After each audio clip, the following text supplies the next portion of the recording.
सरकार को उठाकर अंबानी को बिठा दो, देश वो चला लेगा ना सीधे सीधे। मोदी क्या कर रहा है वहाँ पे? 18 लाख का सूट पहन के क्या कर रहा है? रोज मतलब हर घंटे में सूट बदल के क्या कर रहा है वहाँ पे? हटाओ उसको, भगाओ यहाँ से। लोगों को बर्बाद किया, इन्होंने बैंकों को बेच खाया, इन्होंने रेलवे को बेच खाया, इन्होंने भेल को बेच खाया, कुछ भी नहीं छोड़ा है। आप और हम तो 90 रुपए खरीदेंगे और ये 5 रुपए के प्याज का 90 रुपए बेचकर अपनी तिजोरियां भरेंगे। कितनी बदतमीजी है ये। मतलब हर एक इंसान को इस बदतमीजी का जवाब देना चाहिए, सड़क पर उतरना चाहिए। इस तरह के जो ये अन्यायपूर्ण कानून बना रहे हैं, उन कानूनों का विरोध करने के लिए आज हम यहाँ पर हैं।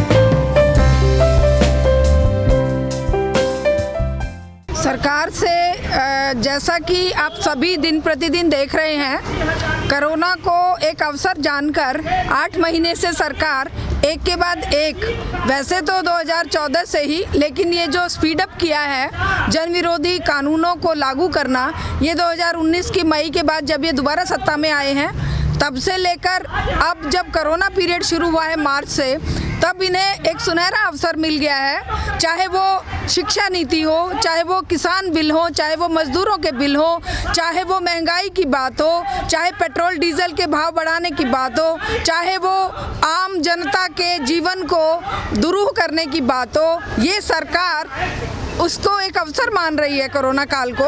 और हम इस बात को जनता की आवाज़ के रूप में आज यहाँ पर लेकर उपस्थित हुए हैं।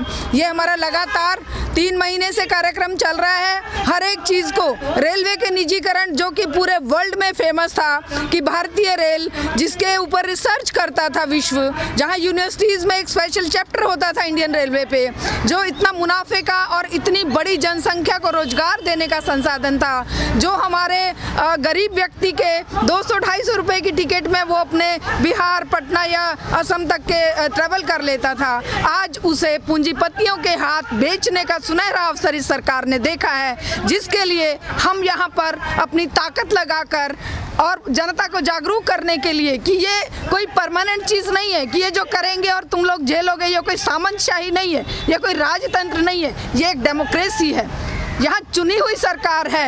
ये कोई अपना आसमान से उतरकर राजा बनकर नहीं आए थे कि बाप राजा था बेटा बन गया। यहाँ लोगों ने अपनी वोट दी है। क्यों दी है? क्योंकि लोग उस कांग्रेस की सरकार से जब बिल्कुल तंग आ गए थे तब इनको चुना था, लेकिन अब इन्होंने तो उनसे बदतर हालत कर दी है। मैम, ग्लोबली फाइनेंशियल क्राइसिस के जो मामले हैं वो सामने आ रहे हैं, लेकिन जहाँ अगर इसके ऊपर हिंदुस्तान की, हम इंडिया की अगर हम बात करें तो सरकार का भी कहना है कि जो इकोनॉमिक इश्यूज़ या फाइनेंशियल क्राइसिस आ रहे हैं या जीडीपी का जो इतना गिरना है, उसके पीछे अगर वजह है तो वो कोरोना है। बकवास है, सीधे सीधे बकवास है। ये जीडीपी गिर नहीं रही थी कोरोना से पहले, कितनी बदहाली थी, रोजगार की क्या हालत थी, रोजगार बुरी तरह से प्रभावित हो रहे थे। अब ये तो बहाना लिया इन्होंने, जब बिल्कुल लॉकडाउन की जरूरत नहीं थी तब इन्होंने ऐसी छुरी चलाई है, ऐसे हजारों मजदूरों को मारा है, ऐसे बुरी तरह से घरों को बर्बाद किया है।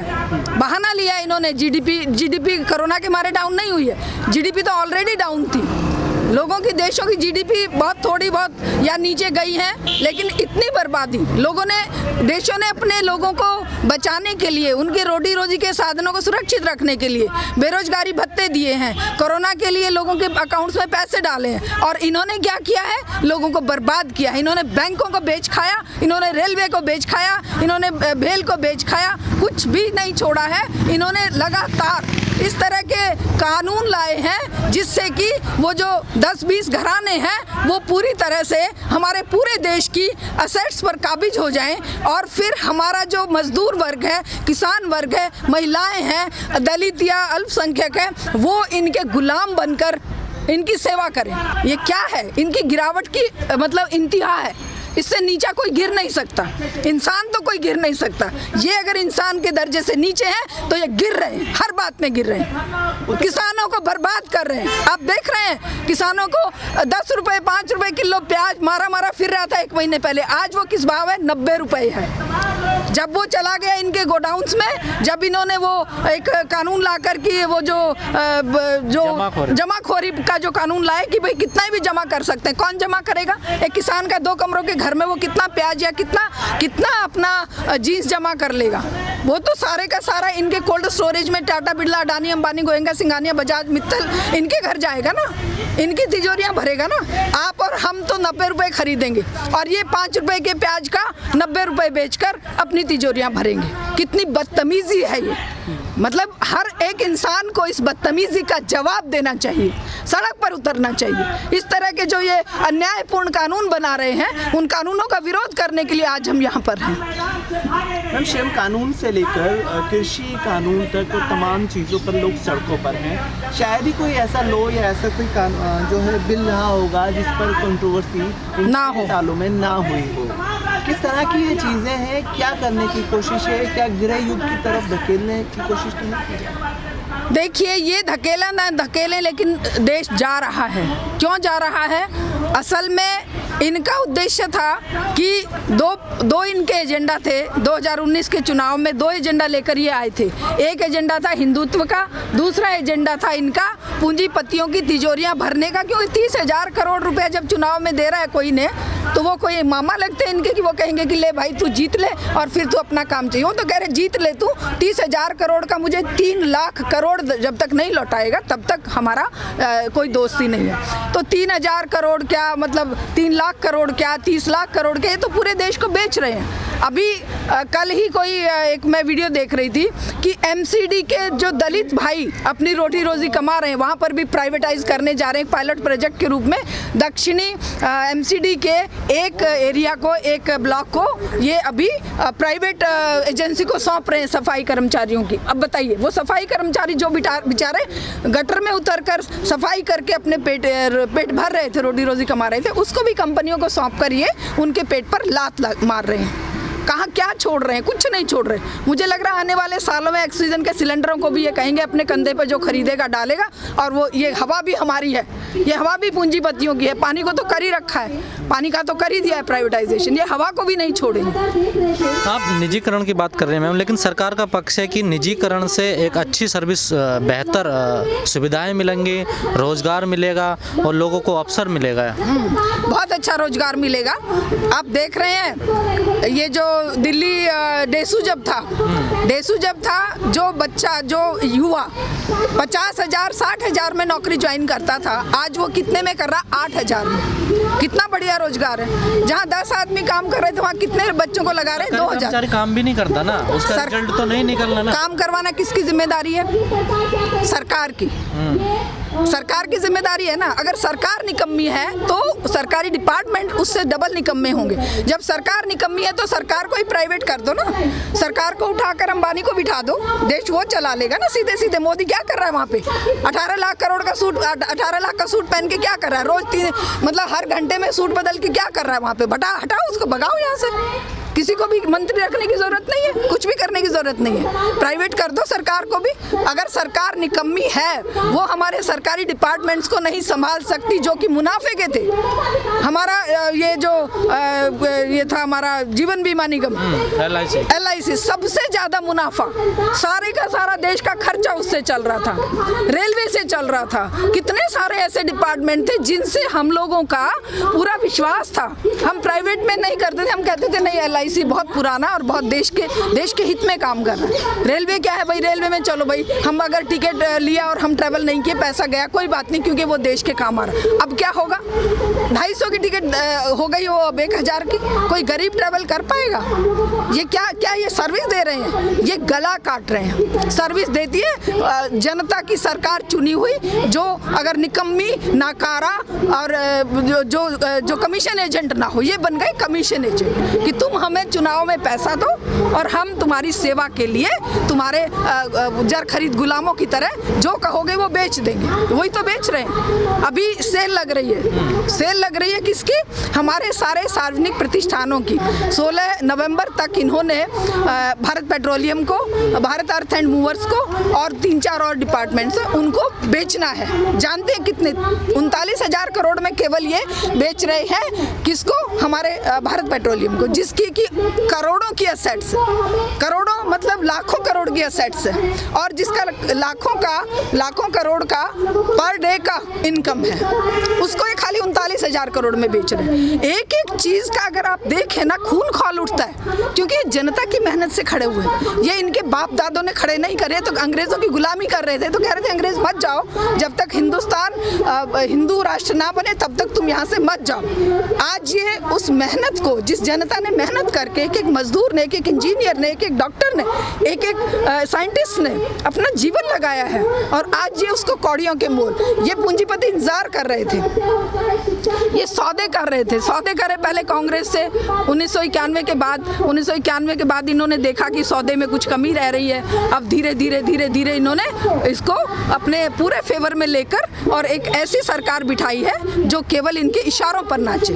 इसको जनता की कोई परवाह नहीं। आप देख रहे होंगे, एक गाय के लिए मरवा कर ये बहुत खुश होते हैं। एक कभी लव जिहाद की बात करते हैं, कभी ये लैंड जिहाद की बात करते हैं, कभी अभी पता नहीं एक और कोई जिहाद है। तो क्या बकवास है ये? क्या जनता ऐसी चुप बैठी रहेगी? हम लोग चुप नहीं बैठ सकते। मैं सबको कहूँगी कोई चुप नहीं बैठ सकता, सबको इस बात का ध्यान रखना है। मैम, गोहत्या की आपने बात की, उत्तर प्रदेश हाईकोर्ट ने एक बार फिर से यूपी सरकार को जो है लताड़ा है और कहा है कि गोहत्या कानून का जो है वो गलत इस्तेमाल होगा। ये आज ही यूपी कोर्ट को समझ आया, इलाहाबाद कोर्ट को। ये तो पहले दिन से इसका मिसयूज हो रहा है भाई। अखलाक की हत्या हुई है, और पता नहीं कितने लड़के बच्चे बेचारे कैसे कैसे मारे गए हैं। ये पहली बार नहीं हुआ है, ये तो पहले दिन से बनाया ही इसलिए गया था ये कानून। गायों के लिए है इनके पास एम्बुलेंस, और बेटियां हमारी सड़क पर बच्चे जन्म दे रही हैं। गायों के लिए इनके पास एम्बुलेंस बनाने का पैसा है, हॉस्पिटल बनाने का पैसा है। बेटियों की हत्याएं हो रही हैं, रातों रात उन्हें जला दिया जा रहा है, उनके रेप हो रहे हैं, या सड़क पर अभी आप लोगों ने भी देखा होगा पीछे कोरोना काल में कितनी महिलाओं के प्रसव हुए हैं सड़क पे। उनके लिए ये लोग नहीं करेंगे व्यवस्था। मतलब इतनी शर्मनाक स्थिति है कि बाहर हम लोग जाते हैं तो हमें शर्म आती है जब वो ये पूछते हैं, you are from India? Oh, India is very dangerous country for girls and women. तो हम उन्हें समझाते हैं, you are from north India, you are from Delhi, Delhi is very unsafe. नहीं भैया, इतनी बुरी बात भी नहीं है, लेकिन वो ये बुराई बहुत जल्दी फैलती है, अच्छाई के लिए आपको स्ट्रगल करना पड़ेगा। तो इतनी बुरी हालत अगर ये कर रहे हैं देश की, और ये उसको विश्व गुरु का कह रहे हैं कि विश्व गुरु बनाएंगे। अभी आप शिक्षा नीति को देखिए, शिक्षा नीति में कितना बुरा इन्होंने व्यवस्था की है। मैं तो एक प्रिंसिपल रही हूँ, मुझे पता है कि पहले से बदहाल शिक्षा को कितना और नीचे स्तर पर ये लोग ले आए हैं। इनके पास सिवाय हिंदुत्व के एजेंडा के और प्राइवेटाइजेशन, क्योंकि स्कूलों की ज़मीनें बहुत बड़ी बड़ी हैं, कोई भी सरकारी स्कूल है 2 एकड़ से कम, 1.5 एकड़ से 1 एकड़ से कम नहीं है। यूनिवर्सिटियाँ हैं, हजारों एकड़ ज़मीनें हैं। इस पर किसकी नज़र है? अंबानी की नज़र है, टाटा की नज़र है, बिरला की नज़र है, अडानी की नज़र है। रेलवे से लेके, एयरपोर्ट से लेके, स्कूल कॉलेजों से लेके, अब क्यों ये जामिया, AMU और JNU के पीछे पड़े हैं? कोई और कारण नहीं है, ज़मीनों पर नज़र है और उस फीस पर नज़र है जहाँ गरीब का बच्चा फ्री पढ़ रहा है या लगभग कम फीस में। हम 95 रुपए में पढ़े, आज वो 50,000 है, आने वाले समय में 2.5 लाख होगा। उस 2.5 लाख की फीस में कोई बेटी पढ़ पाएगी मेरे जैसे साधारण परिवार की?